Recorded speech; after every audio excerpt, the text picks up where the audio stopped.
Baik, Assalamualaikum warahmatullahi wabarakatuh. Selamat sore, salam sejahtera untuk kita semua.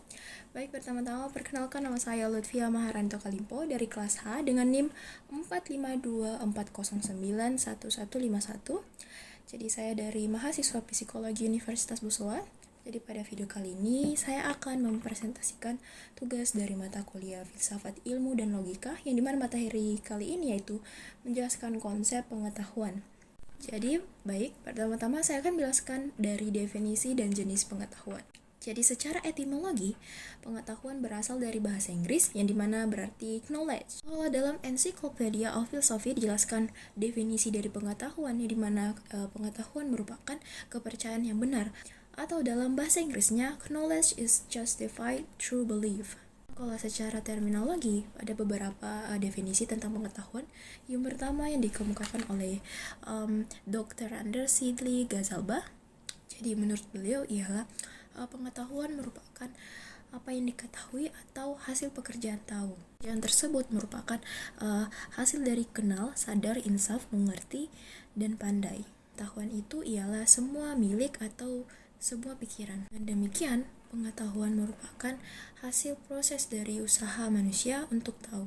Kalau di dalam kamus filsafat, knowledge atau pengetahuan merupakan proses kehidupan manusia yang diketahui secara langsung oleh diri sendiri. Nah, jadi kalau pengetahuan dalam artian yang lebih luas berarti semua kehadiran internasional objek di dalam subjek.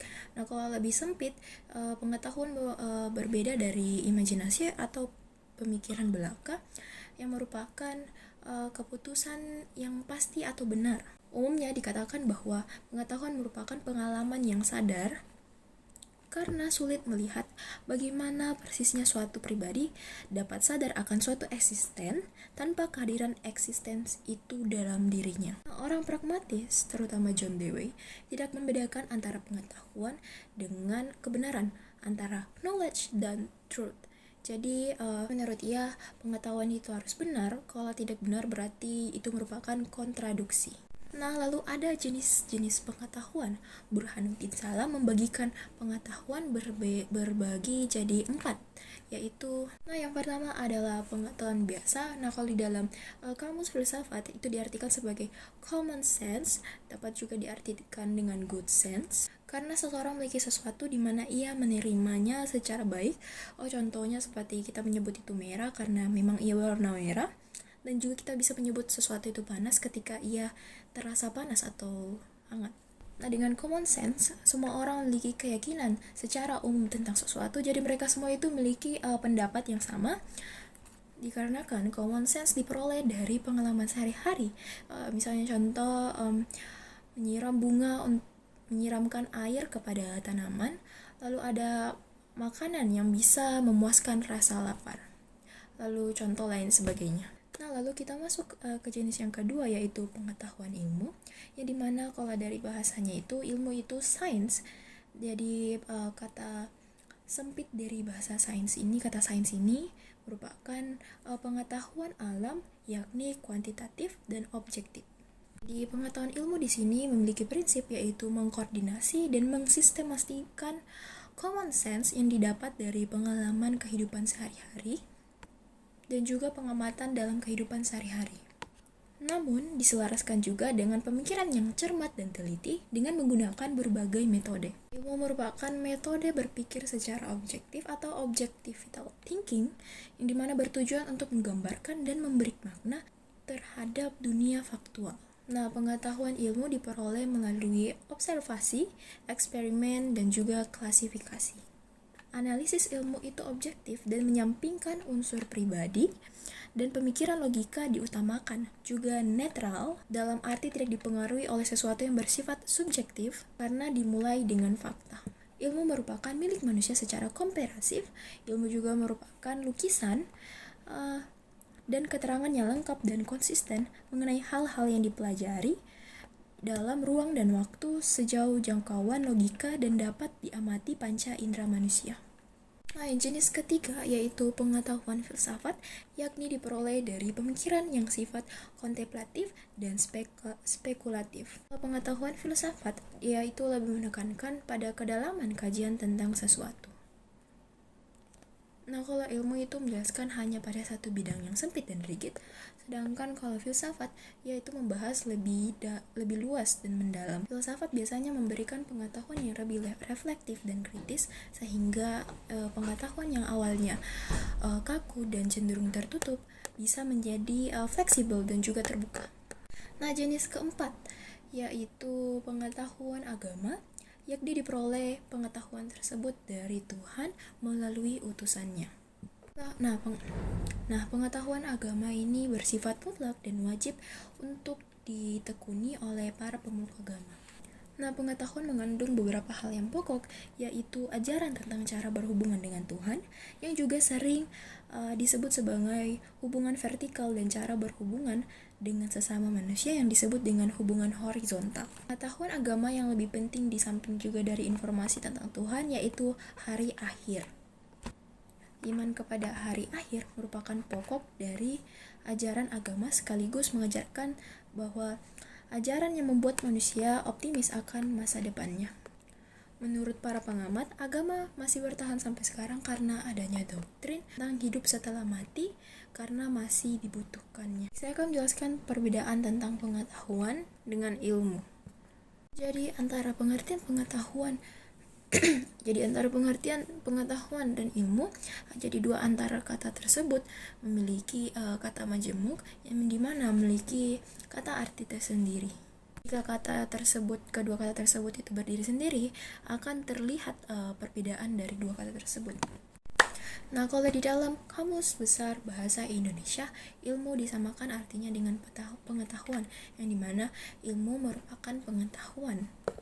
Nah, kalau dari asal katanya, seperti yang kita ketahui bahwa pengetahuan merupakan bahasa Inggris dari knowledge. Nah, sedangkan ilmu merupakan bahasa dari sains yang dari Arab ilmu.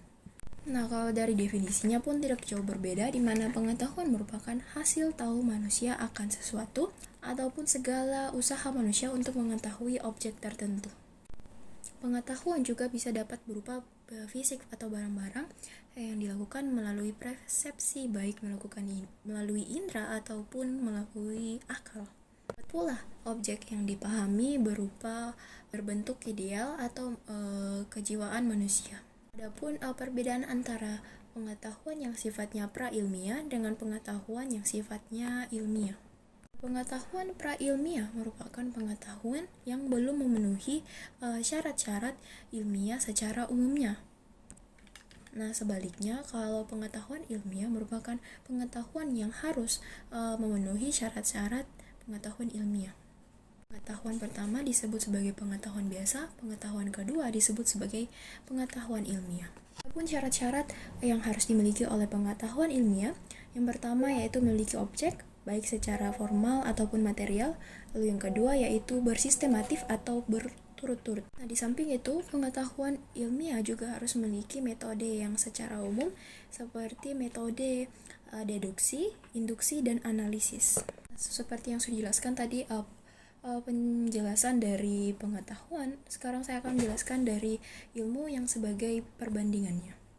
Nah, di dalam Ensiklopedia Americana dijelaskan bahwa ilmu atau sains merupakan pengetahuan yang bersifat positif dan sistematis.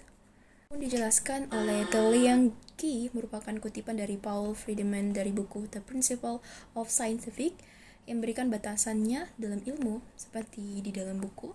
Ilmu adalah suatu bentuk aktifah manusia yang dengan melakukannya umat manusia memperoleh suatu pengetahuan dan senantiasa lebih lengkap dan lebih cermat tentang alam di masa lampau, sekarang, dan kemudian hari, serta suatu kemampuan yang meningkatkan untuk menyesuaikan diri pada dan mengubah lingkungannya serta mengubah sifat-sifatnya sendiri. Nah, adapun rumusan lain dari Carl Sagan yang mengatakan bahwa ilmu merupakan suatu proses yang membuat pengetahuan. Dalam arti umum, ilmu itu sering jadikan pembedaan seperti disiplin ilmu pengetahuan alam dan juga ilmu pengetahuan sosial. Sementara itu, Jujun S. Surya Sumantri dalam bukunya Ilmu dalam Perspektif menulis bahwa ilmu lebih bersifat merupakan kegiatan daripada sekedar produk yang siap dikonsumsikan. Nah, perbedaan ilmu dengan pengetahuan dapat dilihat melalui ciri-cirinya oleh Herbert L. Searles yang memperlihatkan ciri-ciri berikut. Kalau ilmu berbeda dengan filsafat berdasarkan empiris, maka ilmu berbeda dari pengetahuan biasa karena ciri sistematisnya. Jadi sesuai dengan keterangan yang sudah saya jelaskan, dapat disimpulkan bahwa pengetahuan dengan ilmu merupakan pada dasarnya itu berbeda. Dan itu terlihat dari sifat sistematik dan cara memperolehnya.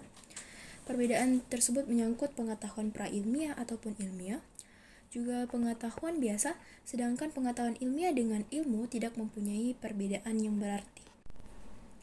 Adapun pendapat yang mengatakan bahwa kata ilmu berasal dari bahasa Arab alimah yang berarti ia telah mengetahui. Kejadian ilmu berarti pengetahuan. Dan memang dalam bahasa Indonesia sehari-hari ilmu diidentikan dengan pengetahuan. Nah, dapat disimpulkan bahwa pengetahuan dan ilmu dalam bahasa memiliki arti yang sinonim. Sedangkan dalam arti material, kedua kata tersebut, pengetahuan dan ilmu, memiliki arti yang berbeda.